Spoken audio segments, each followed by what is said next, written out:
Okay, hello, you guys. The way my breast moved to greet Sue was killing me. Anyway, to address the elephant in the room, yes, I have this big ass wig on. No, this is not what I was referencing in terms of doing my hair. I'm actually like, I'm getting it done now. I'm in the middle of basically, I'm just like reconstructing my locks a little bit.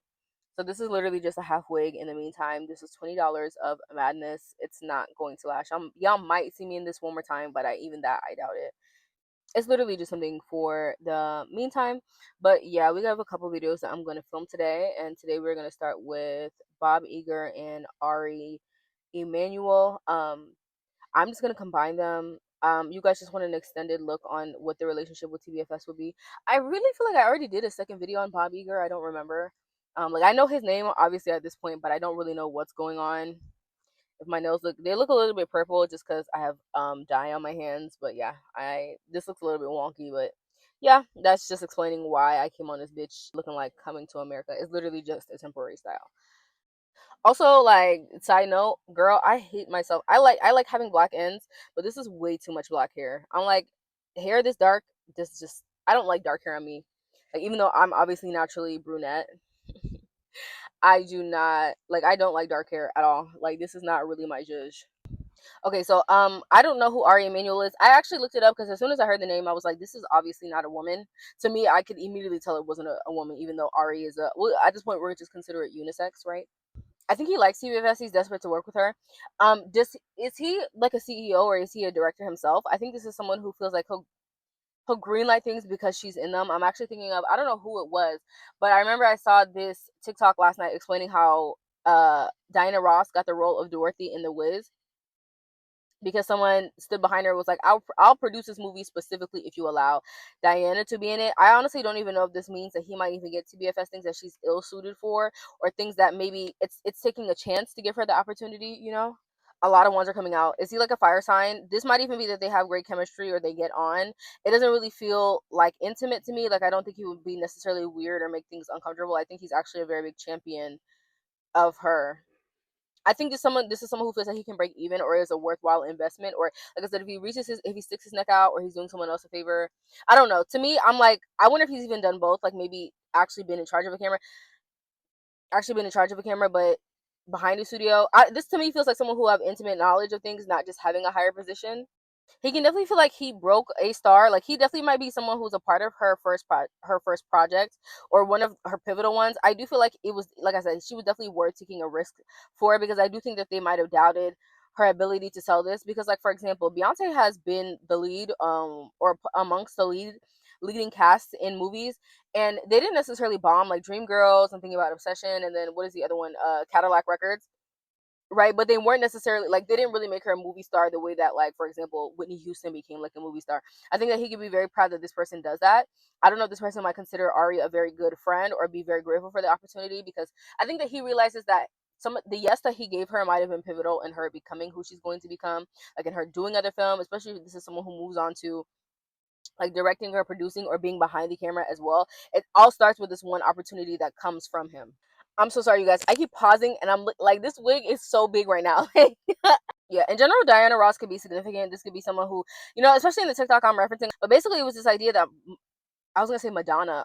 Diana did anything that she could to get whatever that she wanted, and so she normally ended up getting what she wanted at the expense of everybody else. So I don't know if this is something that, like I said, really steps on people's toes, or she cuts a kind of in front of other people to get certain opportunities. But it's worth it. Like it's not like, for example, I heard that the Diana Ross version of The Wiz Loki bombed. It became a cult classic, especially with the black people, like with the black community. But like in terms of like critically being acclaimed or like doing well in theaters, it wasn't necessarily that. So I do feel like this is something that they're going to be very, I want to say specifically, very happy that they greenlit and making a lot of green in general. The color green could be significant. I'm thinking of, I'm thinking of several instances. I'm also thinking of Shrek. I don't know if it was Shrek, and I don't know if I'll be able to find a receipt of this, but I remember people talking about the success of Shrek and how there are certain people who are in that movie who we've never really seen again because the success of that franchise was just so big that you could easily retire off that money. I'm also thinking of that one Hispanic. I think it's the one Hispanic comedian who was like, "Oh, he had an offer to do a movie, but he needed to go on the road to make money, like do a tour, and so he ended up choosing the tour because in his mind that was a guaranteed like when, and then the movie ended up being Happy Feet, so it ended up being highly successful. That's why I'm saying like something is definitely going to be wildly and largely successful attached to her. I wonder if this might be some like children's work, or this might even be some like animation or things like that. Maybe things that apply, maybe things that appeal to children. Girl, if you don't, yeah, there's a. I want to say she's my golden girl. Is that an Amaria Baby song? Um, there's a part of me, I'm getting like Marilyn Monroe, but I'm thinking about the show Golden Girls. Like it's one of those things that has a legacy that's so big that it kind of eclipses. Like for example, Marilyn Monroe only lived till she was like 40, but she was born like 100 years ago. You know, she's been a cultural icon for much longer than her life. Betty White is another person who, I mean, she ended up living a very long time, but her impact, like what did they say? She was older than sliced bread. Like it's such a long lasting legacy or career that begins with this. It's very funny because I don't even feel like they have a very personal relationship. I don't even feel like it's like we're on like speaking terms, like I'm constantly calling you. Like I said, it might just be a thing of like, oh, we're just gonna give her a shot, especially if this is someone who's like, okay, well, I think that she has talent, but she also already has kind of a built-in viewership, kind of like a Zendaya, where people will follow her wherever that she goes. So it might be a thing of I'm just gonna give her the opportunity because I know whatever she does, people at least pay attention, and then it ends up being an amazing um delivery. I also want to say she could be an amazing dramatic actress, so it might be something like that. Like I just told you guys I went to go see the Odyssey, right? And I remember people were talking about like Zendaya had like 30 seconds of screen time, and I was like, I thought they were like it was like hyperbole. No, you guys. But on top of that, like, whew, when I say this, how am I gonna say this? I feel like I don't know. I feel like Zendaya didn't. She. It's hard to do a bad job because, like I said, it was such a small. It was a pivotal but a small role. But like Zendaya doesn't really have this crazy presence for dramatic acting. You know, like knowing her personality and seeing her delivery and stuff, it's easy to understand why she might have thrived in children's television. But like as an adult, I don't know. I don't think people think she's a terrible actress, but people, I definitely see people say like she's not that amazing. And I think as a dramatic actress, it can be very hard for her to really deliver, you know. But he might feel like this person has the ability to deliver emotion, to delivery like intense scenes, just drama in a way that you don't really see a lot, and you might not expect from someone who maybe comes from such a different world like music. I do think that he could find her attractive. I'm not saying that this is someone who has a crush on her. I don't know if he's married. I'm not saying that he necessarily wants to up and leave his life, but he could also feel like she's quite good looking or she's nice to look at on screen, very much like a Zendaya. Yeah. I'm just looking at my chest. I'm like, the breast could be significant, honestly. But in general, having this very feminine or even like motherly appeal could be significant. Like I don't know, she could even play some roles of a mother, or family dynamics could be significant in the role that he might kind of help align for her. Yeah, but it's definitely giving. There's something about this, like it's one of those things where I'm thinking about Lindsay Lohan, but it's one of those things where you're so successful in one thing that you never have to audition again. Someone's just gonna look at you like, hey, do you want this role? And especially because she already has a lot of prestige attached to herself, that could be why people just kind of throw things at her. I'm thinking about Michael B. Jordan right now, and like Brian Coogler. So this might even be how she gets into other big productions. She kind of kills one thing, and then from there on, people are like, you can sign up, you can have this, you can do this, we can do that. I'm gonna be honest. I do think that, especially like going into her 30s, there could definitely be a. Did I talk about this? I feel like going into her 30s, like I think 30 to 50 could be a time where there might be large hiatuses from music due to film, kind of like Whitney Houston. I mean, like for example, like The Bodyguard has certain things attached to it, like The Preacher's Wife has certain things attached to it. But like when we see Whitney like taking executive producer spots, like for example with the Cheetah Girls movies, during that point in time, like after like 2002, 2003, Whitney's like personal career in terms of her putting on music definitely took a backseat the more involved that she got in film, right? It wasn't up until that she was actually going back to do her own solo work that she ended up unfortunately passing away. So I do think that she could. I will say it could be kind of similar to Ariana Grande and Wicked, where music takes the back seat, but she's actually doing very good, very like it's movies that you would go see. So you're like, okay, she's not putting out an album, but at least I'm seeing quality work from her. Like you can understand and kind of respect. If this, oh my god, you can kind of understand and respect the break because you know that there is quality art that's coming out. It's just not her own music. In general, she could definitely become a sex symbol in these movies. That might even be why they came up. Her being a sex symbol, or her being a, like when I said that motherly energy, it might not even be that she's doing something even necessarily maternal. It could be a lot of people trying to follow in her footsteps of like that mother. Like there are a lot of people who come from her or inspired by her or want to pivot or be able to do what she does. Because like I said, we've never really seen that crossover in music and film like properly, aside from a Whitney Houston and Ariana Grande. Like it's very hard to name successful musicians who are also successful movie stars. Okay, so I don't remember a single thing that I said about Bob Iger. I don't know. this could be several things. He could definitely respect the fact that TBFS takes her craft seriously. He could also respect her, I'll just say, work life balance, like the ability to make quite submersive music, but also be so dedicated to acting. It could also be her, like it could be her performance. I also want to say that she might have a knack for choosing scripts and choosing roles that are going to be super successful. Like she knows the kind of roles to take, and to me, that kind of feels the most.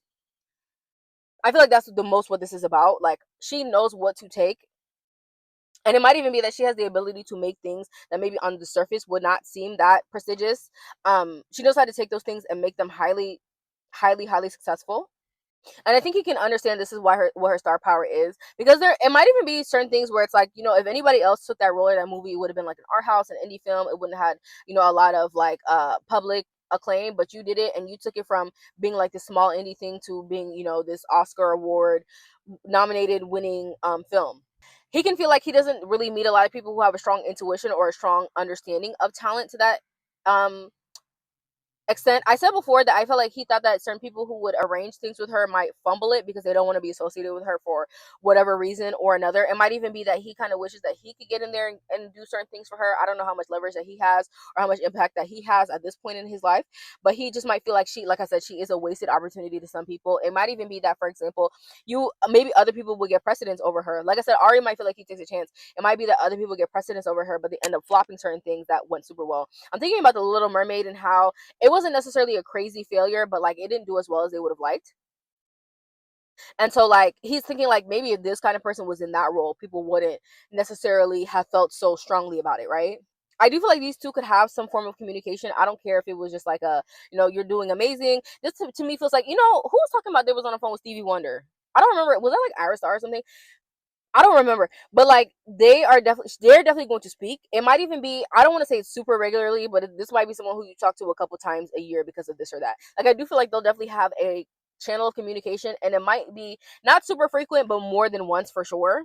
I do think that they are highly accessible to each other. I don't care if this is even like, I can see this being like online, like in emails, commenting on posts and things like that, or communicating even through like representatives, like my publicist, my agent, my this, my that.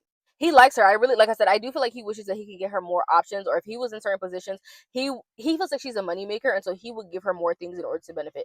I think that Bob Iger, I don't know too much about his experience at Disney, but there's a part of me that feels like he's good at investment, or he at least knows that she is an investment that is worthy.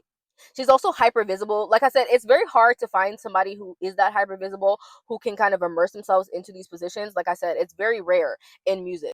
Because like Beyonce kind of, I'm not even saying that she was a terrible actress, but people kind of laughed her out of acting, and she literally never went back. Like, yeah, there's a part of me that feels like these people would work together, and this might even be him giving her some pointers or some advice. This might be something that they feel like they're both learning from each other in some capacity, or giving advice to each other in some capacity. I do feel like they kind of mesh well, or their personalities mesh well, even if they're just talking about business. I do feel like they have a certain kind of chemistry and rapport. Yeah. Above all things, this might be really corny, like on some Disney shit, but like her dreams did come true.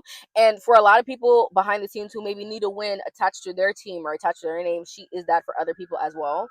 I don't remember, did I say that he said anything about her partner, but he might, I don't know if he might like her partner, or just note like her love story might be notable, or something that he takes that is significant to him. I do think, I don't care if this is even like wanting to film certain things about her wedding. I don't know if this is like her on-screen romances that could be significant as well. There's something about romance that is very her romance that is very entertaining to him, whether this is her in romantic roles or literally her real love life. It might even be that she's a great actor. I don't even know if this is a thing where he might ship her with somebody, or might want her to play into a certain relationship in order to kind of promote movies. This might even be like, this is so weird, but I don't know if this is him feeling away because it's like, for example, let's say hypothetically you're in a movie with a super successful actor, but you're outside and you're kissing your boyfriend on the lips and things like that. I don't know if he feels like there are certain aspects of her relationship, not that they're an issue, but like just wanting her to use love to sell herself can be quite significant. People do PR relationships all the time, right? So I don't know if this is her with her co-stars that he would like a little bit more, or if her personal relationship is kind of infringing on the things that she could do with her co-stars. She kind of like, she does her job. She works when it's time to go to work, but I don't think her personal life has. She leaves a lot of room for say but he might have a strong opinion about it, or feel like if she did certain things in her love life that she would be more successful. I actually heard somebody saying this the other day. I don't inherently think this is about race, but it might be. I heard somebody say the other day they're in the modeling industry and people told them to date white because it would be more beneficial to their career. I guess I don't know if this is like in terms of like, like the aesthetic of the whole thing. I'm thinking about like in Iman and David Bowie situation. I don't know if it's that, or if it's just like, being able to receive opportunities through the partner. I don't know. It could just definitely be that he might want to see her with somebody else, or he enjoys seeing her love life, but he might wish that she went about it differently. It doesn't really feel like it's like too much PDA or it's disgusting. I just feel like, for example, like hypothetically, if she had a boyfriend who was in music and they had a lot of fanfare, he's like, imagine if you did this with a man who was also your co-star. Imagine what kind of success that could bring you. He's very plotty. He's very plotty, but it does not seem inherently prejudiced. I'll say that much. Yeah, I think that he just wants the best for her because he sees how successful that she is, and I do think he sees very much so where she can make decisions that can make her more successful. I do think it's also just like you gotta, it definitely depends on how much you're willing to sacrifice. You know what I'm trying to say? Yo, this moth is pissing me the fuck off. I'm gonna leave this here. Um, yeah, I do think that he is a little bit responsible, or very excited to see the kind of this unprecedented run in film. Because at the same time, Whitney definitely did movies, and she did highly successful movies, right? But it wasn't anything. I don't think that we saw. Personally, I've never watched a Bodyguard, so I don't know if that was a real dramatic, like a proper dramatic, like role. Like, to me, it wasn't really like The Notebook, for example. But like I said, I don't actually know what that movie was like, so it might be like she really brings an edge to film, and she does very interesting, like riveting film. But yeah, I'm gonna leave this here, and I'll see you guys in the next one.